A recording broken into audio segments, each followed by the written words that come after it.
বিরতির পর স্বাগত সংবাদের বাকি অংশে।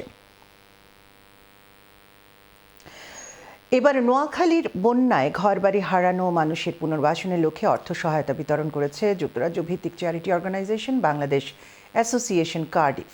নোয়াখালীর কবিরহাট উপজেলার নরোত্তমপুরের শতাধিক পরিবারকে এই অর্থ সহায়তা প্রদান করা হয়। আরও জানাচ্ছেন আমাদের সহকর্মী সন্দীপন শুভ। সুদূর যুক্তরাজ্য থেকে এসে একের পর এক মানবতার উদাহরণ সৃষ্টি করে চলেছে বাংলাদেশ অ্যাসোসিয়েশন কার্ডিফ। সিলেট বিভাগ ও ফেনী জেলার পর এবার চতুর্থ ধাপে 2024 সালের বন্যায় ক্ষতিগ্রস্ত নোয়াখালীবাসীর মধ্যে অর্থ সহায়তা বিতরণ করেছেন অ্যাসোসিয়েশনের নেতৃবৃন্দ। নোয়াখালী জেলার কবিরহাট উপজেলার নরোত্তমপুর ইউপির নূরসোনাপুর গ্রামে বন্যা দুর্গত শতাধিক পরিবারের মধ্যে নগদ অর্থ সামগ্রী বিতরণ করা হয়। প্রকৃত অসহায় মানুষজন অ্যাসোসিয়েশনের পক্ষ থেকে অর্থ সহায়তা পেয়ে মন প্রাণ ভরে দোয়া করেন। আমরা দোয়া করুম, সবসময় দোয়া করুম আল্লাহর কাছে।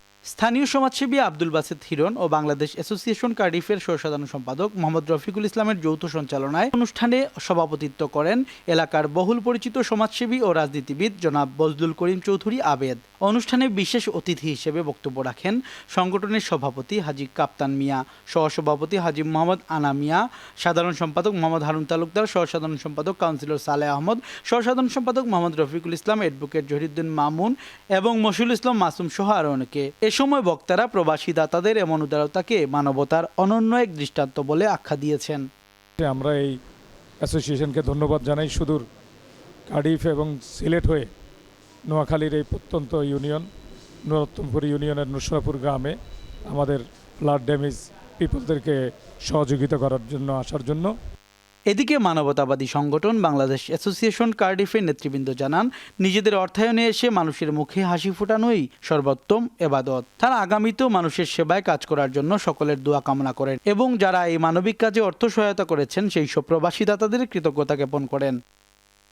বাংলাদেশের যে কোনো দুর্যোগে, যে কোনো মহামারী, যে কোনো সমস্যা আসলে আমাদের সংগঠন সবসময়ই এই বাংলাদেশের মানুষের পাশে দাঁড়াবার চেষ্টা করেছে এবং চেষ্টা করে যাচ্ছে এবং দোয়া করবেন আগামীতেও যাতে এইভাবে আমরা কাজ করে যেতে পারি।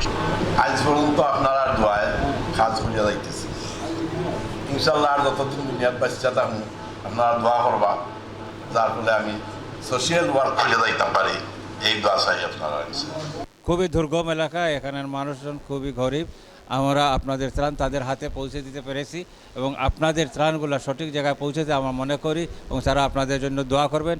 Alhamdulillah, I am very pleased to say that our organization has come to a desperately needy area, and to all my colleagues and my community members who helped us raise the funds to help these needy people, I am eternally grateful to you all. অনুষ্ঠানে অন্যান্যদের মধ্যে বক্তব্য রাখেন বৃহত্তর নোয়াখালীর স্থানীয় সমাজসেবক কামরুল হুদা চৌধুরী লিটন, মাহমুদুর রহমান রিপন সহ আরও অনেকে। সন্দীপন শুভ, চ্যানেল নিউজ, সিলেট। অসময়েও ডেঙ্গুর সংক্রমণ বাড়ছে, থামছে না মৃত্যু। স্বাস্থ্য বিশেষজ্ঞরা বলছেন, ডেঙ্গু এখন শুধু মৌসুমে নয়, বছরব্যাপী ব্যাধিতে পরিণত হয়েছে। এর অন্যতম কারণ জলবায়ু পরিবর্তনের প্রভাব হলেও ডেঙ্গু মোকাবেলায় অ্যাডিস মশা নিধনে সিটি কর্পোরেশনের উদাসীনতাকে দায়ী করেছেন স্বাস্থ্য বিশেষজ্ঞরা। বিস্তারিত দেখুন রিপোর্টে। বলা হয় জুন থেকে অক্টোবর পর্যন্ত বাড়ে ডেঙ্গুর প্রকোপ, তবে সেই ধারণা ভেঙে এবার নভেম্বরের শেষের দিকেও বাড়ছে ডেঙ্গুতে আক্রান্ত ও মৃতের সংখ্যা। গেল রবিবার বছরের রেকর্ড ভেঙে একদিনে 11 জনের মৃত্যুর খবর আবারও ভাবাচ্ছে সাধারণ মানুষকে। এখনো প্রতিদিনই হাসপাতালে আসছেন হাজারো রোগী। হাসপাতালের ডেঙ্গু ডেডিকেটেড ওয়ার্ডগুলোর চিত্রই বলে দিচ্ছে সংক্রমণ কোন পর্যায়ে। স্ত্রীকে নিয়ে আমি 9 দিন প্রায় হাসপাতালে ভর্তি ছিলাম, তখন আমি সুস্থ ছিলাম, তো একটু ভালো হয়েছে, এখন আবার আমার হয়েছে।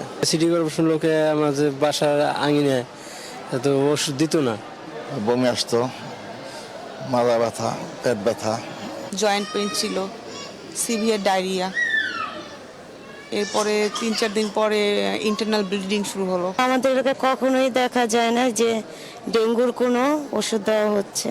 স্বাস্থ্য অধিদপ্তরের পরিসংখ্যান বলছে, গত বছর এ রোগে আক্রান্ত হয়ে হাসপাতালে ভর্তি হয়ে চিকিৎসা নেন 3,21,179 জন এবং মৃত্যু হয় 1,705 জনের, যা দেশে এক বছরে সর্বোচ্চ। তবে গেল কয়েক বছর ধরেই ধারাবাহিকভাবে বাড়ছে ডেঙ্গুতে আক্রান্ত ও মৃত্যুর সংখ্যা। চলতি বছরের জানুয়ারি থেকে এখন পর্যন্ত সব মিলিয়ে ৭৯,৬০৩ জন রোগী হাসপাতালে ভর্তি হয়েছেন। এখন পর্যন্ত মারা গেছেন ৪৭৫ জন। স্বাস্থ্য বিশেষজ্ঞরা দায়ী করলেন সিটি কর্পোরেশনের উদাসীনতাকে। ডেঙ্গু আগে একটা সিজনাল রোগ ছিল, কিন্তু এখন কিন্তু দেখেন ১২ মাস ধরে কিন্তু ডেঙ্গু রোগীর সংখ্যা থাকে, কম আর বেশি। এর আরেকটা কারণ হচ্ছে বৃষ্টি হলে তো হয়তো রাস্তাঘাটে বা অন্যান্য জায়গায় পানি জমে থাকে, কিন্তু বাসাবাড়িতে যে পানি জমাটা, বিশেষ করে টবে পানি যাওয়া বা অন্যান্য জায়গায়, এগুলি কিন্তু সবসময় থাকে, ১২ মাসে থাকে। এই জন্য দরকার হচ্ছে সচেতনতা। গত কয়েক মাস ধরে সিটি কর্পোরেশনের যে অ্যাক্টিভিটিস প্লাস একটা বর্তমানে একটা যে পরিস্থিতির মধ্য দিয়ে দেশ যাচ্ছে আর কি, তার মধ্যে কিন্তু সচেতনতা একটা অভাব রয়েছে। পরিসংখ্যানে দেখা গেছে প্রতি সপ্তাহে ডেঙ্গুতে আক্রান্তের সংখ্যা আগের সপ্তাহের তুলনায় বেড়েছে ২০% বেশি। এবারে আন্তর্জাতিক প্রসঙ্গ। লেবাননে সংঘাত বন্ধের লক্ষ্যে যুদ্ধবিরতি চুক্তি করেছে ইসরায়েল এবং হিজবুল্লাহ। এরপরও দেশটির দক্ষিণাঞ্চলে হামলা চালিয়ে যাচ্ছে ইসরায়েলি বাহিনী। তাদের দাবি, হিজবুল্লাহ যুদ্ধবিরতির চুক্তি লঙ্ঘন করেছে। ইসরায়েলের বিরুদ্ধে একই অভিযোগ এনেছে লেবাননের সশস্ত্র সংগঠনটি। গত বুধবার থেকে শুরু হওয়া এই যুদ্ধবিরতি চুক্তিতে মধ্যস্থতা করেছে যুক্তরাষ্ট্র ও ফ্রান্স। এর পরদিনই ইসরায়েলি বাহিনী জানায়, চুক্তি লঙ্ঘন করে দক্ষিণ লেবাননের বিভিন্ন এলাকায় গাড়িতে করে সন্দেহভাজন ব্যক্তিদের আসতে দেখা গেছে। ওই ব্যক্তিদের ওপর গুলি চালানো হয়েছে। এছাড়া এদিন দক্ষিণ লেবাননে হিজবুল্লাহর একটি ক্ষেপণাস্ত্র ঘাঁটিতেও হামলা চালিয়েছে ইসরায়েল। এবারে কমিউনিটি প্রসঙ্গ। দক্ষিণ সুরমা সমাজ কল্যাণ সমিতি ইউকের কার্যনির্বাহী কমিটির সভা বৃহস্পতিবার লুটনের একটি রেস্টুরেন্টে অনুষ্ঠিত হয়। শাহজাহান শেখদারের সভাপতিত্বে ও শেবুল ইসলামের পরিচালনায় অনুষ্ঠিত সভায় উপস্থিত ছিলেন সাবেক সভাপতি আলহাজ সেলিম আহমদ, সাধারণ সম্পাদক MA আলী, সিনিয়র সহসভাপতি সৈয়দ মাহবুব আলম, সহসভাপতি আব্দুর রশিদ বাবুল, মোস্তফা মিয়া, সিদ্দিকুর রহমান জয়নাল, এমদাদুল হক পাভেল ও ট্রেজারার ফখরুল ইসলাম। সভায় সংগঠনের ২০ বছর পূর্তি উদযাপন উপলক্ষে গুরুত্বপূর্ণ আলোচনা হয় এবং ১১ সদস্য বিশিষ্ট ম্যাগাজিন প্রকাশনা কমিটি গঠন করা হয়।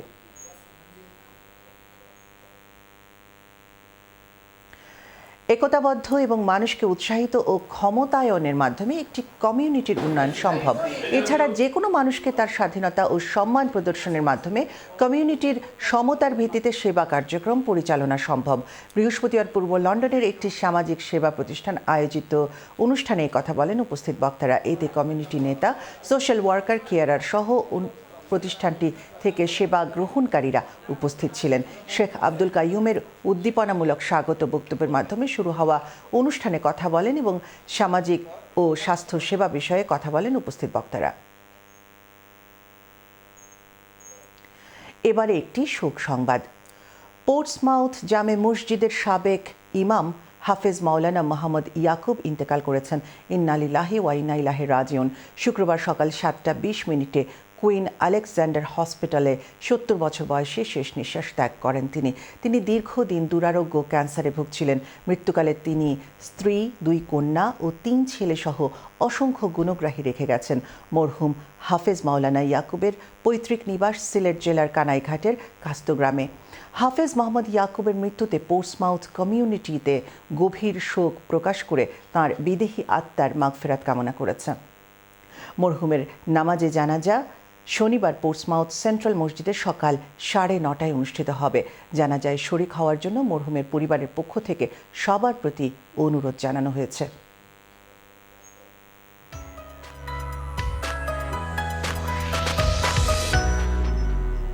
এবারে খেলার খবর।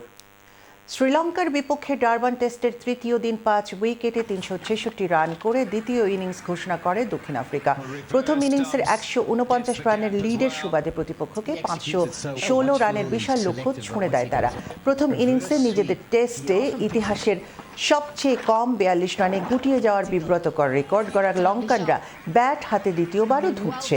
5 উইকেটে 103 রান করে দিন শেষ করেছে তারা। সিরিজের প্রথম টেস্টটি জিততে দক্ষিণ আফ্রিকার প্রয়োজন আর 5 উইকেট। শ্রীলঙ্কার চাই 413 রান। অবিশ্বাস্য কিছু না ঘটলে বড় জয়ের স্বপ্ন দেখতেই পারে দক্ষিণ আফ্রিকা। 1.5 বছরের বেশি সময়ের পর টেস্ট সেঞ্চুরি করা বাভুমা 9-4-এ 228 রানে খেলেন 113 রানের ইনিংস।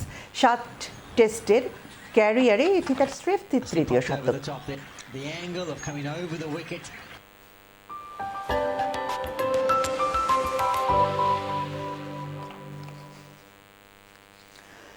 শনিবার ইংল্যান্ডে শৈত্যপ্রবাহ বিরাজ করবে। দিনের তাপমাত্রা 12 এবং রাতের তাপমাত্রা থাকবে 8 ডিগ্রি সেলসিয়াস।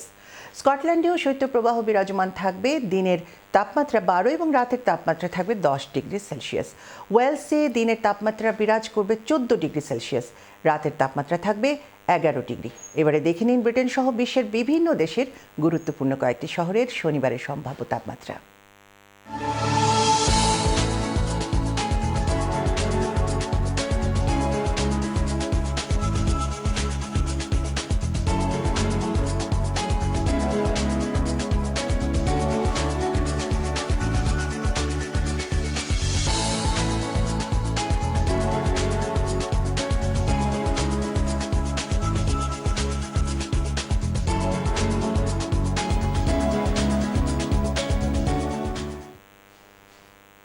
শেষ করছি সংবাদ, তবে যাবার আগে শিরোনামগুলো আরও একবার। অ্যাসিস্টেড ডাইং বিল পাশে এক ধাপ এগিয়ে গেল ব্রিটিশ সরকার। বিলটির পক্ষে ভোট পড়েছে বেশি। জিসিএসই এবং এ লেভেলে সাফল্য অর্জনকারী শিক্ষার্থীদের এডুকেশন অ্যাওয়ার্ড প্রদান করল টাওয়ার হ্যামলেটস কাউন্সিল।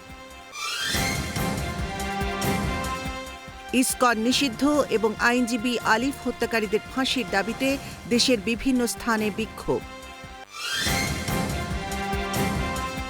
অবাস্তব ইস্যুতে ভারতের অপপ্রচার দেশের সামাজিক মাধ্যমে না ছড়াতে আহ্বান জানালেন মির্জা ফখরুল ইসলাম আলমগীর।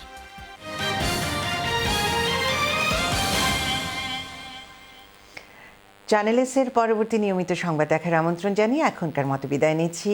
আল্লাহ হাফেজ।